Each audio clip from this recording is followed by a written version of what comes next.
first, a little bit of background on what Ping is. Let me just tell you in a quick sentence. Positive Innovation for the Next Generation is a nonprofit that I founded with a group of friends. We consider ourselves a youth-led tech nonprofit. And exactly what we do, why we were located in Botswana, why this mission, how we did things, our methods, some individual project examples, what we were really good at, how we succeeded, and also how we failed. I'm sort of nervous to talk about how we failed because I think in the development sector, failure isn't something that's celebrated often. So this is the first time in a talk where I'm actually going to focus on some things that I would have done differently. And then I'm not sure how many of you guys are working on projects of your own, but if I were to give advice, I figure since you guys asked me to speak, maybe I could sit up here and say if I were to do it over, these are the things I would pay attention to. And also what we're hoping to work on moving forward. So Ping is sort of in a unique place right now where a lot of our projects that were going on the ground have been taken over by local government. And a lot of our staff have either been hired by local government and are working in Botswana, South Africa, or Mozambique, or are back in California if they were from California. So there were 4 individuals in addition to myself that were involved. So first, like the traditional nonprofit, let me start by showing you guys our mission statement, which is pretty broad. To address health and development problems, not only by using technology in an innovative way, but by creating more problem solvers in the local population. And here are 2 examples of that. So we have one of our staff working with some of our mentorship students, and we have a nurse comparing the old way of reporting disease outbreaks, which was this paper-based form, with the new way, which is an app that we built on WebOS and Android.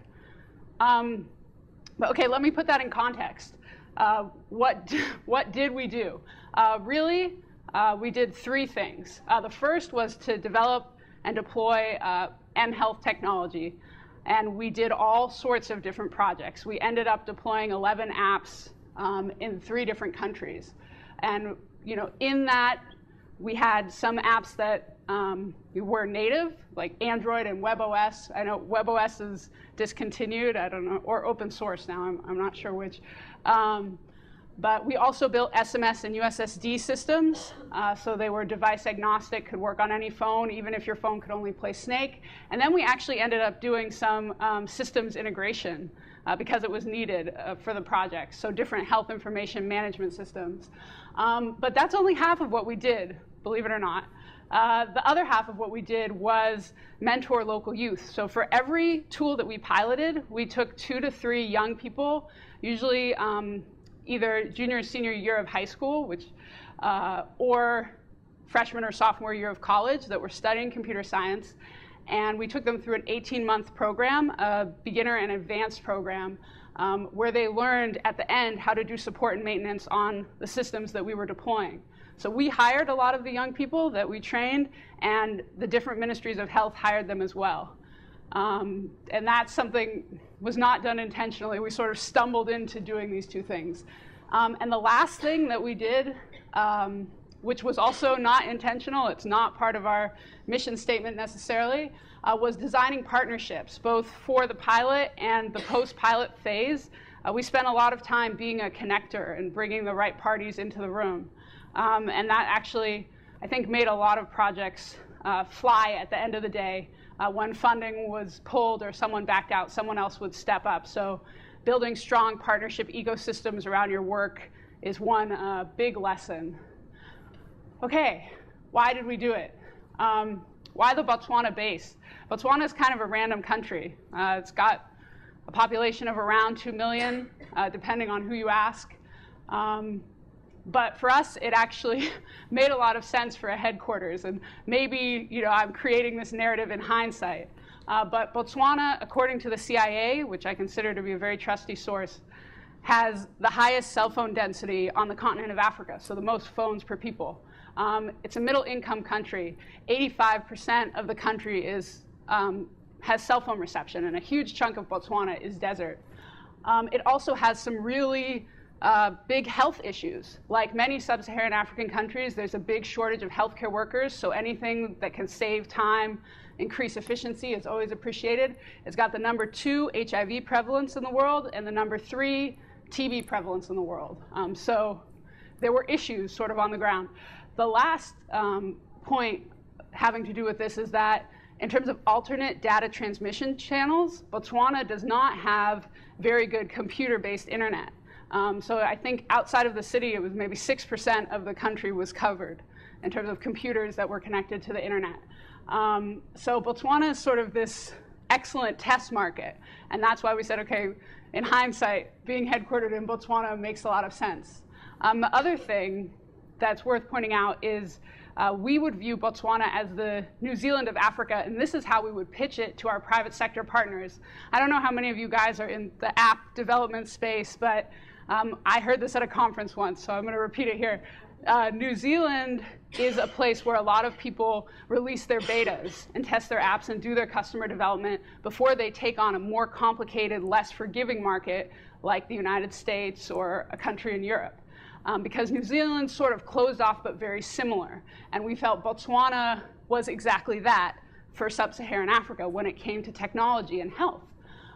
So we would say to big private sector partners, and I'll tell you guys some of the people we worked with in a little bit, come test your products in Botswana if you're interested in the health and sub-Saharan Africa space for a low cost, because it's a centralized country, a stable country. The Ministry of Health, if they're doing something, it gets rolled out very seamlessly. It's not like South Africa where there's a bunch of different health districts and they all almost have their own Ministry of Health within that district that's in charge. So if you want to scale something nationally, you learn your lessons in Botswana, and that's sort of how we pitched it. Why youth mentoring? I mean, maybe it seems like we're trying to do a little bit of everything, or we're trying to be everything to everyone. But I think I've got like a very long story about that, which I'll tell you guys later. But I think just on a high level, you look at the continent of Africa. 60 to 70% of the population of that continent is under the age of 24. So you're dealing with a situation where, as cliche as it may sound, youth are literally the future. And these projects, when you have young people involved and engaged in what you're doing, and granted I'm young, but people a few years younger than me, there's a whole sense of local ownership, doors open at ministries of health and local businesses that wouldn't have opened before. These young people, they take ownership of the project, they network on its behalf, and it really, it made a lot of sense. So we kind of stumbled into the youth mentoring, but the last thing is it wasn't an entirely selfless thing. I think for those of you that are working in this space, you think, oh, I'm going to use technology to empower people and to help with the healthcare system, but 9 to 5, you're usually sitting at a desk. Very few of the people on staff get to go out to the clinic and train the healthcare workers. You're sitting at a desk, or you're going to these long bureaucratic government meetings. It's working with the young people who sort of are the direct users of a lot of our programs was also a selfish thing, because it reminded us why we were doing what we were doing. We were getting to interact with our end users on a regular basis and empower them, not just sort of be a step removed, sitting, writing code, doing maintenance on a system that we know is helping, but it's not, we really got to feel that interaction. Why tech? I mean, I'm sure you guys wouldn't be in the room if you were wondering this, but there is some very impressive statistics. I have my own reservations about technology, and I think it can only do so much. But there's this really impressive statistic that some of you may have heard, the 10-to-1 statistic for the African continent. For every child born, there are 10 mobile phones purchased. That's a scary ratio. It just makes you think of, a street in Botswana overrun with phones, people swimming through them.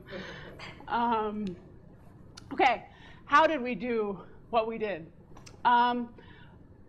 Committed and like-minded partners. My next slide, I have a bunch of logos of all the different people that we worked with. A side note on that, I feel like if any of you guys are looking to get projects off the ground, these big companies, Hewlett-Packard was a very close partner of ours, are composed of individuals. If you're able to find a person who your project really resonates with, that can make all the difference. So even at Hewlett-Packard's 300,000 employees, but it's all about finding the people inside those systems to push your project. A passionate young team. Our average office age was 25. We had 2 guys, one who was 34 and one who was in his early 40s. We called them Uncle Scott and Uncle Anders. That was sort of our running joke. So we're a pretty young group. And a specific methodology. So this is not something where I'm trying to sit in front of you and say, oh, there's a method to launching mobile health applications or to piloting mHealth initiatives on the African continent. Do I think that there's a method, a formula that works for every country? No. Do I think that there are certain questions that you should make sure that you ask every time? Yes. So even though we would say, oh, Botswana is a great test market, do we think that Botswana is exactly the same as Nigeria? No way. Mozambique? No way. Zimbabwe? No way. But there are certain lessons we can learn. And when it came to methodology, there were really 4 things that we focused on. Logistics behind implementation. Logistics. It's something where I have seen projects where they have really cool technology fail because there was no plan to get phones or servers out to the clinic because no one had planned to pay for it and put it in their budget. I've also seen projects stall for months because of things like that. So we literally had people on staff who focused on logistics, things like healthcare worker trainings, things like getting devices out, things like if you're doing a project for the general population, how do you make people aware that your service exists?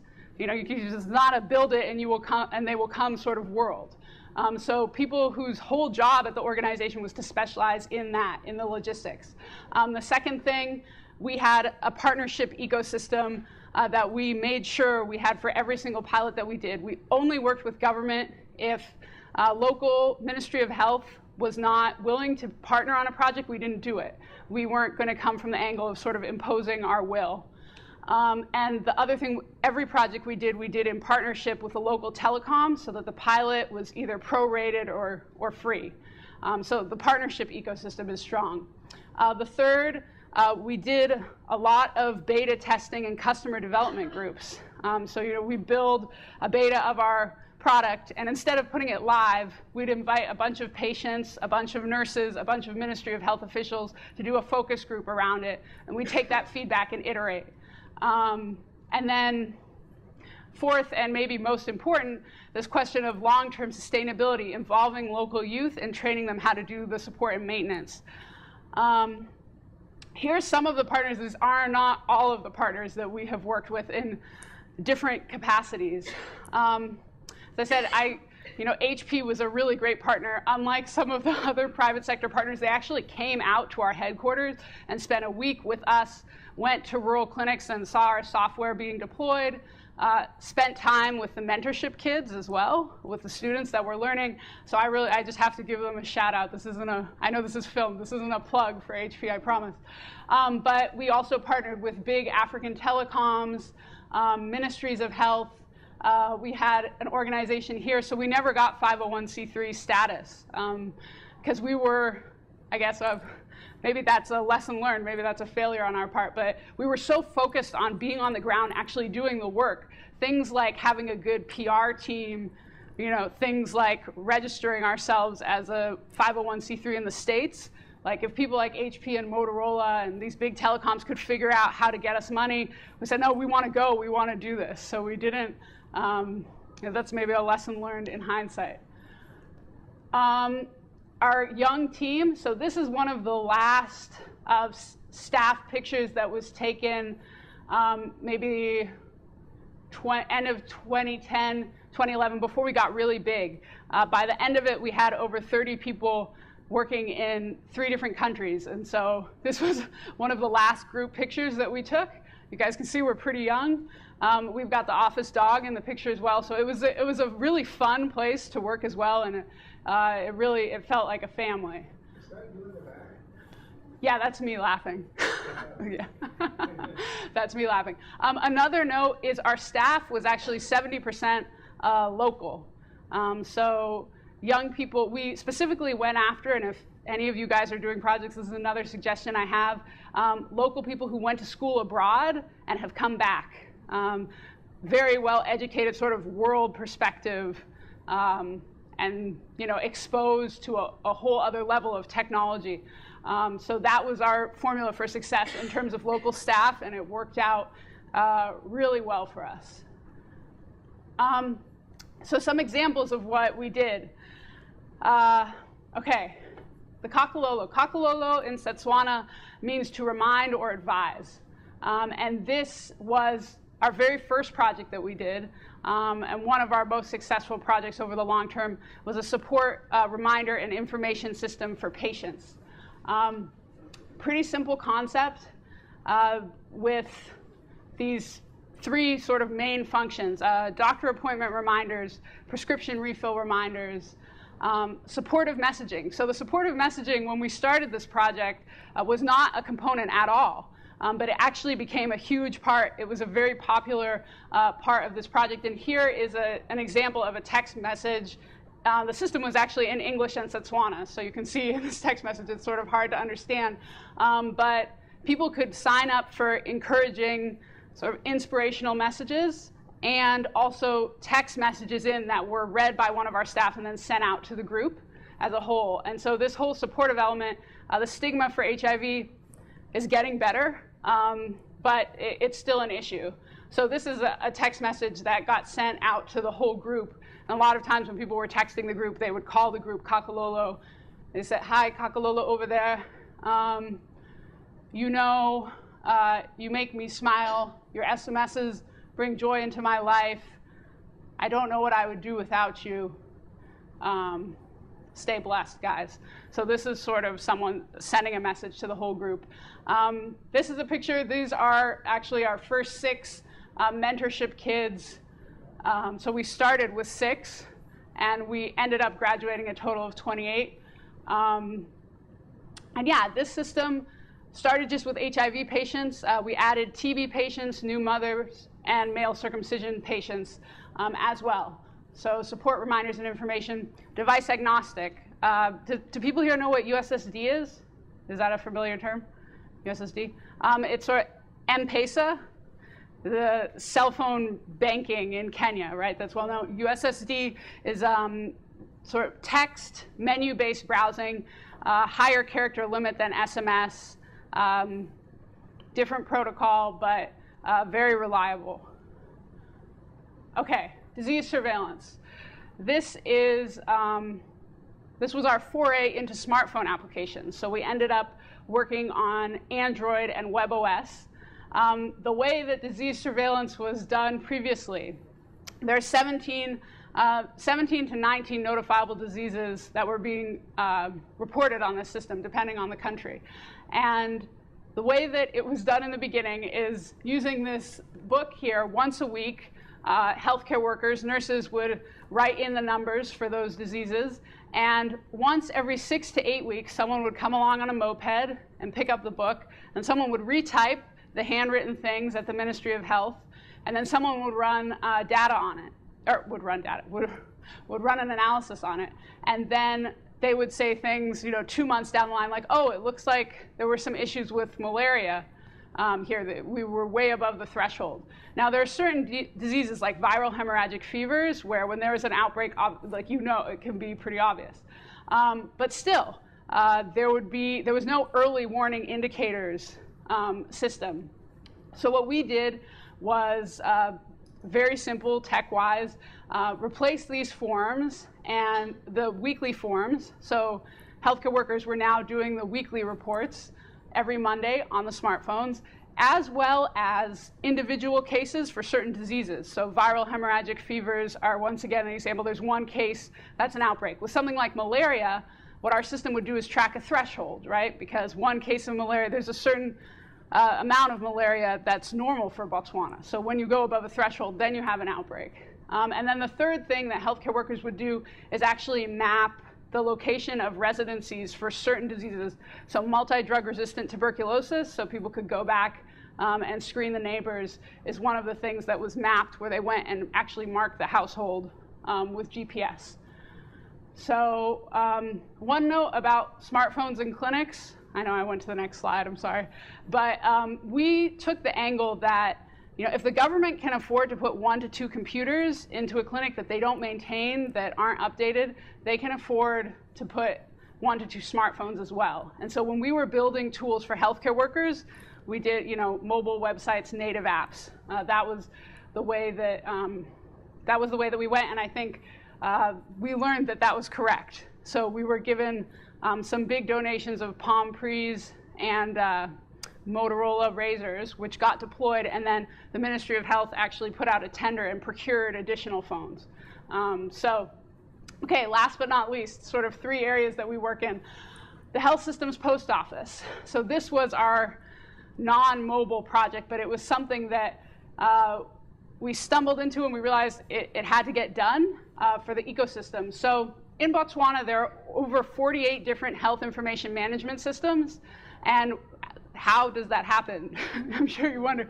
But basically what happens is every government department and the programs within the departments likes to have their own information management system. In fact, the hospitals and the clinics have different information management systems in Botswana. So people would bring in consultants to build these massive systems, and everyone had their own new shiny bells and whistles. But then you would get these really bizarre situations where the lab system couldn't interface with the clinic system. So a doctor in clinic couldn't go and look up a patient's lab test results that hadn't officially been sent via mail, like by paper. You also had a situation with HIV and TB. HIV had 8 systems, TB had 6. And among all these different systems, a doctor who was maybe putting in a change of patient address into the TB system, it wouldn't update automatically in the HIV system if the patient was co-infected. So what we looked at doing was building a middleware application that would allow these different systems to exchange relevant synonymous points of data, things like an address change. This is what happens, you know, this nasty spider web over here is what happens when there's a bunch of systems in the space and they need to share information. Whereas what we tried to build, we called it the Health Systems Post Office, was an interface engine. So when you bring a new system into this mix, right, you only have to build 1 connection as compared to there. It's very, very hectic. We were able to interface 4 different systems, including HIV clinic system and the lab system, which I think was really important. But there's still a lot more work that needs to be done on this. So this is a big lesson learned project. We maybe bit off a bit more than we could chew, just because we said, oh, hey, there's a need here. You know, let's try and tackle it. And this is officials at the Ministry of Health playing around with the system sort of in real time at the Botswana Ministry of Health. No, it's just exchanging the information. But maybe someone with more knowledge there could make an even better product. So those are 3 examples out of 11. But all of the projects can basically be categorized as very similar to one of those. We have our patient projects. Anything we were doing for patients or general population, we used SMS or USSD. In Botswana, which actually had the highest prevalence of smartphones, 60% of people still owned text low-end Nokia sort of phones. And so I know people say, oh, like smartphones are coming, you know, Androids are $50 and they're being deployed in Kenya. Yes, that's true, but when you're talking about, you know, your average person, you need to do both. You need to have text message covered at the very least. So device agnostic patient projects. Healthcare worker projects, I explained to you guys, we believed putting 1 to 2 smartphones in every clinic was actually a feasible thing. So we worked on Palm Pre 2s and Androids. And then clinic and facility level. This is sort of me mapping the health system. We've got the patients, we've got the healthcare workers, and clinic facility level when you're starting to look at actual health information management systems themselves. So we worked in every element sort of the healthcare system, and you know, in hindsight, we probably bit off a bit too much, I think, with the clinic facility level, but I think maybe you guys can understand why we tried. Okay. The mentorship program, like I said, a very selfish thing. My favorite part of the week, to be honest, even though we were doing all this other work as well. So the thing that I can tell you guys about the mentorship program is that we took 32 kids into it, graduated 28. One of them is currently studying computer science in the States. 4 are employed by Ministry of Health in Botswana. We had 3 on staff full-time. And another thing worth pointing out is that there's nothing quite as wonderful as an 18-month interview where you're training the person who's going to work for you. So this was really, it's interesting because I feel like in the development space, and even with tech in emerging markets, people talk about sustainability. They mean financial sustainability. This is sustainability from another. This is human capital sustainability, which I would argue is equally as important. And so, yeah, there's some fun pictures there. Okay, how were we successful? What did we achieve? So I have actually number of lives impacted. I have my issue with this because one of the very first awards that we won for Ping in 2010, I was walking up to the podium to accept this award, and there was a bunch of Ping people in the audience, and the presenter made me look really good because she said, Ping, they've deployed this disease surveillance system at 18 clinics, and by calculating the prevalence of malaria and the number of people seen in an average clinic, we estimate that they've impacted over 45,000 lives. And I said, whoa, and we got a standing ovation. And I was like, in the moment, I was very grateful, I'm not gonna lie. But number of lives impacted. When you're working in the tech space, I don't know, if someone uses your app, do you consider that impacting their lives? How do you measure those sort of statistics? So we came up with a different definition of success. We gathered all those metrics, yes, because that was what was asked of us. But we said, okay, we're going to define our own success. And I really have there's this beautiful, famous quote that definitions belong to the definers, not the defined. So we said, no, we're going to define our success. And our definition of success was that within 3 years, our projects were either shut down or taken over by local government. And so, yes, projects being shut down, that was part of the success, because there's this nasty thing in the development space where you spend money on something and it's not working, and instead of backing up and saying, hey, this wasn't working well, you spend more money and you try to fix it. And this is how I've heard some really scary stories of millions of dollars being spent on tech projects in different African countries that maybe reached a total of 500 people and then got shut down. So that was why we took that definition. I will defend it if anyone wants to argue with me at the conclusion of this. Number of projects that got taken over by a local government and put out to tender. Now, put out to tender is this interesting process where for the projects that the Ministry of Health felt like, hey, we can't maintain this ourselves, we're going to need some help, they would put that out to tender. So out of our 11 projects, 3 got taken over and not put out to tender. So our staff got hired, the ministry's scaling it, they feel like they have the know-how to maintain it themselves. An additional 2 projects are put out to tender. The unfortunate thing about them going out to tender that we didn't find out until after the fact was you need a local for-profit company to bid on that tender, and we were a nonprofit. So we weren't able actually to bid on the support and maintenance process, and we missed out on a source of capital. At the time, we said, water under the bridge. But now, when we're having some funding issues, which I'll tell you guys about in a little bit, now I'm like, ooh, missed the boat on that one. Staff getting hired. A bunch of our local staff have been hired by different ministries of health, both Botswana and Mozambique. And I think, it's something where some of them actually got hired away from us, but at the end of the day, the Ministry of Health is much better equipped to provide a long-term salary and pay them more. So it's really for the best. And mentorship kids, like I mentioned, really I think the moment of watching, when you've had a frustrating day or a 3-hour-long bureaucratic Ministry of Health meeting, and you come in and you're showing someone something and it just clicks for them, and you watch it click, so as much of a success as you could argue that we had with those 28 kids, I think they kept us motivated and inspired, so that success was sort of a mutual thing. What did we fail at? What would I do differently? I've put the money tree here. because I think we got to the point where we were getting, tech projects are sexy. I'm not going to lie. And we were getting more and more PR without us having to invest in PR, and more projects pre-approved by CDC or USAID.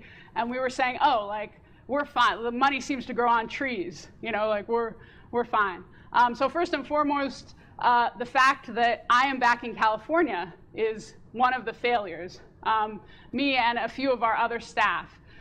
So this is not something where, even though I could maybe sit up here and paint for you the picture, oh, we walked away. No, what happened for us was our 2014 pilots, even though we had quite a few that were pre-approved with the US government funding process, all got backed out of. So all of the new stuff we wanted to do in 2014 got shut down, simultaneously timed with our old stuff being taken over, which was part of our plan. So it left a few of us in this sort of awkward space that we're in right now. So that was a big failure, not diversifying the funding base for sustainability. Of not just, the projects are one thing, but there's also an organization and people who, for me personally, I didn't realize how many people were actually relying on the organization for their livelihood. That was a big lesson learned. I was young, it was like a sexy, fun thing, but people were living month to month on their salaries. So when that was definitely a failure and lesson learned. Also, this out to tender projects that I mentioned, these projects going out to tender, I think we really missed out on that. We tried to set up a for-profit arm, sort of scramble and do it, and we weren't able to do it in time. But like I tell some of our staff now, it really has to be about the work. The fact that the projects are being scaled, that's why we did that. That's why we did all of this work. It's not about us keeping the organization and necessarily growing it bigger and bigger. More research institution partners. So we worked closely with Baylor and UPenn. But the nice thing about research institution partners is Stanford is also a research institution as well. Maybe something can come out of this. Okay. But you guys are there to do research, to look at what's working and what's not working. You're not just there to deploy, right? And so we didn't specialize in M&E. So what ended up happening with Ping is we gathered a bunch of data. I still have a bunch of data, patient viral loads, outbreak response time. Some of the data with some of our partners we were able to analyze. Other points just sat there, So it's interesting because when it comes to proving efficacy of these projects, we actually had a project scale where no one proved efficacy. It was just there was so much buy-in. This is sometimes how it happens. And we had 2 projects that didn't scale because no one had proved the efficacy, even though we gathered the data. So there's this interesting sort of intersection. So yeah, research institutions and partnering is definitely something that I think we failed at. Pay people better, hold on to talent.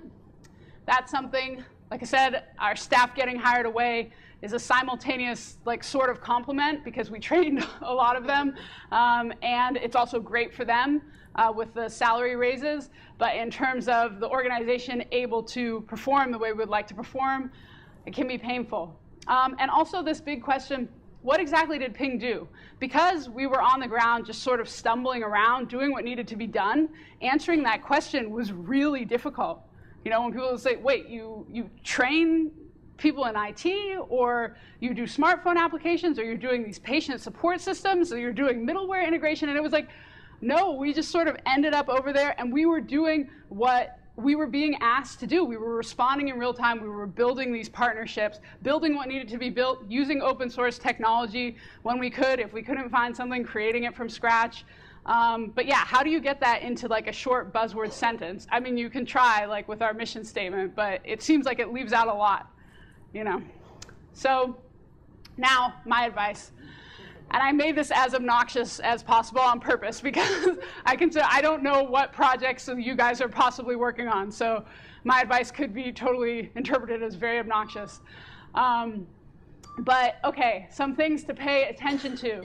I've, in my time, run into people building iPhone applications for Nigeria and South Africa who had never been to Nigeria and South Africa. And does anyone here know the most popular, by far, hands down, the most popular device in Nigeria and South Africa is a smartphone? Does anybody know? BlackBerry. BlackBerry is sexy over there. BlackBerry's in all the hip-hop videos. BlackBerry has sponsored local clothing labels. BlackBerry's PR. They're on top of it. So, you know, when people were telling me they were building an iPhone application, I was kind of like, oh, that's great, but there's under 1% of the market is going to use it. Much less than 1% of the market, probably.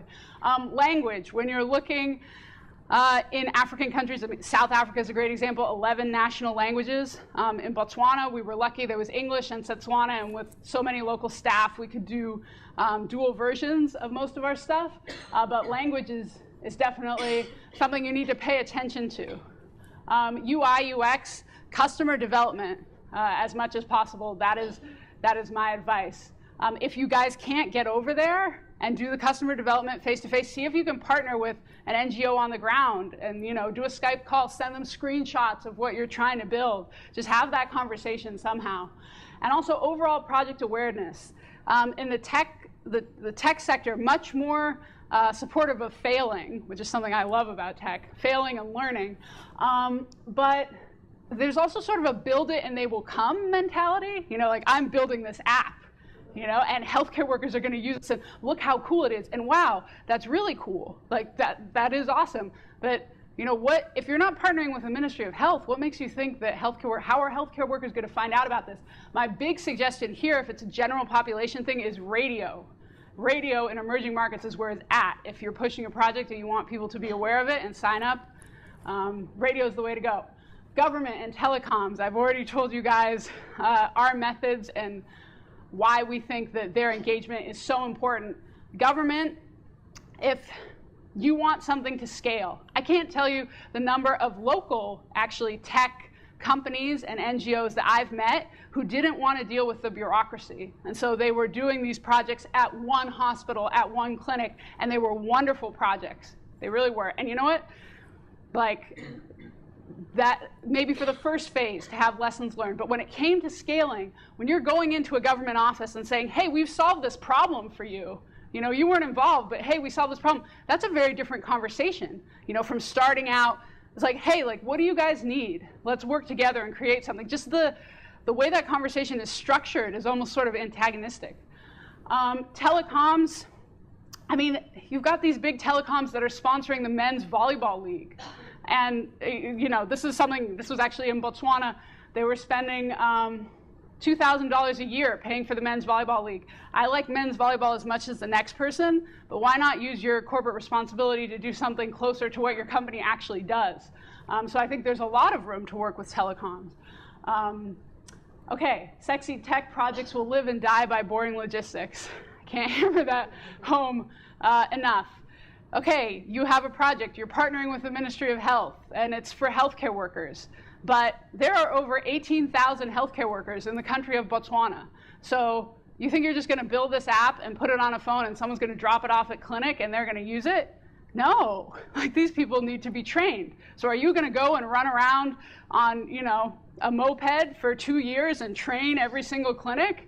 Are you going to bring 18,000 people into a hotel and pay for transportation and flights? Like, how do you deal with that issue?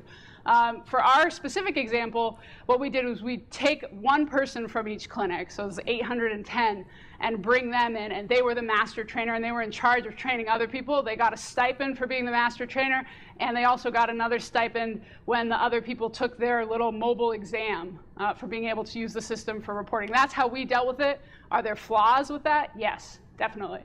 But that was the best solution we could find at the time. Costing, baselines, and definitions. So costing is an interesting thing because sometimes technology won't necessarily improve outcomes, but it will save money because it's increasing efficiency. So I think costing is something in mHealth projects that is often overlooked in my experience. Maybe this is something that a business school partnership could really help with. Baselines, establishing baselines is this dangerous thing with technology because it's you guys have heard me say this 3 or 4 times, it's just so sexy and it's so intuitive that you can use a mobile phone to SMS a mom her baby's HIV status, or to pre-approve someone for healthcare in a rural area just with a click of a button. But the fact of the matter is, the baseline, you need to figure out what was going on before the technology. It can't just be an intuitive thing. You need some evidence. It's dangerous that it's an intuitive thing because it stops us from defining our own successes, the definitions, and holding ourselves accountable because it just makes so much sense. It's maybe not the smartest thing for me to sit here at Stanford in Silicon Valley and say, ooh, technology is sexy and can be a dangerous thing, but it really, in my experience, people get so caught up in the sensors and the, and is it about the sensors? If it is, that's great. But if it's about deploying a project and scaling it and impacting lives, that's another story. Sustainability, financial sustainability, pay attention to it. Human capital sustainability. If all of you guys have projects that you're working on and you walk out of here and say, you know what, I didn't understand at all what Katy was saying, but the one thing I do sort of remember, I'm going to take 2 to 3 local young people and involve them in my project. If that is, the impact that I have on this audience, that I would be, more than happy. I'm not sure if I can even have that impact, but, if I make you guys say, hey, maybe we should involve some local young people, it's a game changer. In terms of ideas that they contribute, in terms of your own motivation, watching them learn, it's a game changer. One last sort of random thing that I tacked onto here was consulting versus salaries. And what I meant by salaries was full-time staff. Maybe a poor word usage there. Because, you can pay a consultant $20,000 to build you a system in a month and deploy it. But it's almost like the knowledge of that system walks into the door and then walks out with that $20,000 check. You have to keep asking them for help. Or you can you can hire someone full-time who maybe is not nearly as skilled as that consultant, but who's willing to work hard and learn. You're not going to get your system in a month. It might not cost you $20,000. It might cost you less than $20,000, but it might take you 6 months, 7 months. Am I saying that, it sounds like I'm making a pitch for full-time staff here? Honestly, it's a case-by-case thing. Sometimes you need the system quick.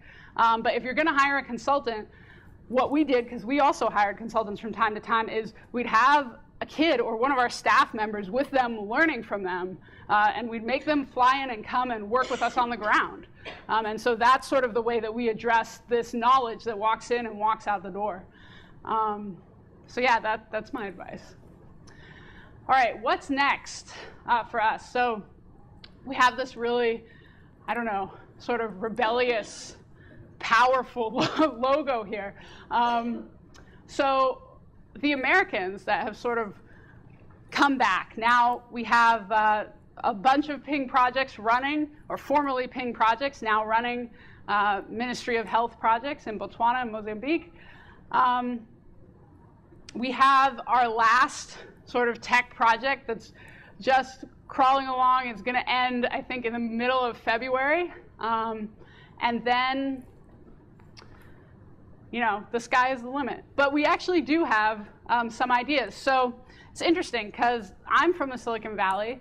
And every time that I would come home, when I was working on this Ping project abroad, I would actually feel insecure talking to tech people.